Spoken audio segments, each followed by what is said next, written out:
అబ్బో ఇక్కడ కేజీ చీరలు కొంటే అర కేజీ చీరలు ఫ్రీ అంట. మంగళ్య షాపింగ్ మాల్ కేజీల్లో సేల్, టన్నుల్లో ఆనందం. కామారెడ్డి జిల్లాలో బాన్సువాడ నియోజకవర్గంపై బీఆర్ఎస్ ప్రత్యేక దృష్టి పెట్టిందా?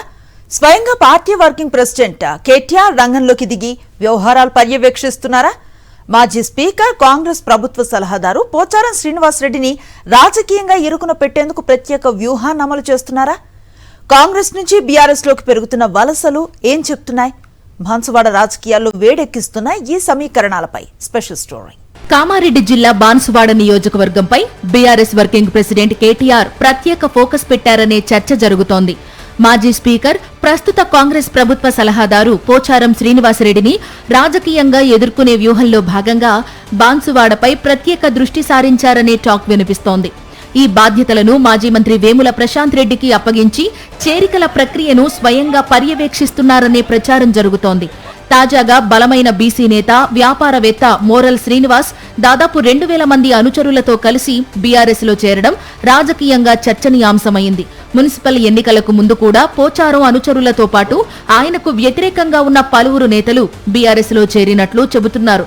రాష్ట్ర వ్యాప్తంగా పరిస్థితులు ఎలా ఉన్నప్పటికీ బాన్సువాడలో మాత్రం గులాబీ పార్టీలోకి వలసలు కొనసాగుతున్నాయనే ప్రచారం జోరుగా సాగుతోంది. త్వరలో ఓ మాజీ ఎమ్మెల్యే కూడా బీఆర్ఎస్ లో చేరనున్నారనే ప్రచారం జరుగుతోంది. అయితే ఆయన ఏ నియోజకవర్గం నుంచి పోటీ చేస్తారన్న అంశంపై మాత్రం సస్పెన్స్ కొనసాగుతోంది. బాన్సువాడలో బీసీ నినాదాన్ని ముందుకు తీసుకెళ్లి పోచారం శ్రీనివాసరెడ్డికి రాజకీయంగా గట్టి సవాల్ విసరాలన్న వ్యూహంతో కేటీఆర్ ముందుకు సాగుతున్నారనే చర్చ నడుస్తోంది. గతంలో బీఆర్ఎస్ నుంచి కాంగ్రెస్ లో చేరిన నేతల్లో పలువురు ఇప్పుడు తిరిగి గులాబీ గూటికి చేరేందుకు సిద్ధమవుతున్నారనే ప్రచారం ఉంది. పంచాయతీ, మున్సిపల్ ఎన్నికల తర్వాత ఈ వలసలు మరింత వేగం పుంజుకున్నాయంటున్నారు. ఈ నేపథ్యంలో మరిన్ని చేరికల బాధ్యతలను మాజీ మంత్రి వేముల ప్రశాంత్ రెడ్డి, మాజీ మంత్రి బాజిరెడ్డి గోవర్ధన్ కు అప్పగించినట్లు సమాచారం. వర్ని, కోటగిరి మండలాలకు చెందిన పలువురు నేతలతో పాటు మాజీ ఎమ్మెల్యే ఏనుగు రవీందర్ రెడ్డి అనుచరులు సైతం బీఆర్ఎస్ కండువా కప్పుకున్నారనే చర్చ జరుగుతోంది. ఈ వలసలను అడ్డుకునేందుకు కాంగ్రెస్ నేతలు ప్రయత్నిస్తున్నప్పటికీ పెద్దగా ఫలితం కనిపించడం లేదనే అభిప్రాయం వ్యక్తమవుతోంది. బాన్సువాడ నుంచి బీఆర్ఎస్ ఎమ్మెల్యేగా గెలిచిన పోచారం శ్రీనివాసరెడ్డి ప్రస్తుతం కాంగ్రెస్ ప్రభుత్వంలో సలహాదారుగా కొనసాగుతున్నారు. ఆయన పార్టీ మారిన తర్వాత బాన్సువాడలో బీఆర్ఎస్ బలహీనపడిందనే భావన పార్టీ నాయకత్వంలో ఉందంటున్నారు. మంత్రిగా, స్పీకర్గా ఉన్న సమయంలో పోచారంకు కేసీఆర్, కేటీఆర్ ప్రత్యేక ప్రాధాన్యత ఇచ్చారని, నియోజకవర్గానికి భారీగా నిధులు కేటాయించారని బీఆర్ఎస్ నేతలు గుర్తు చేస్తున్నారు. అలాంటి పరిస్థితుల్లో పార్టీని వీడడాన్ని కేసీఆర్, కేటీఆర్ ఇప్పటికీ జీర్ణించుకోలేకపోతున్నారనే చర్చ రాజకీయ వర్గాల్లో వినిపిస్తోంది.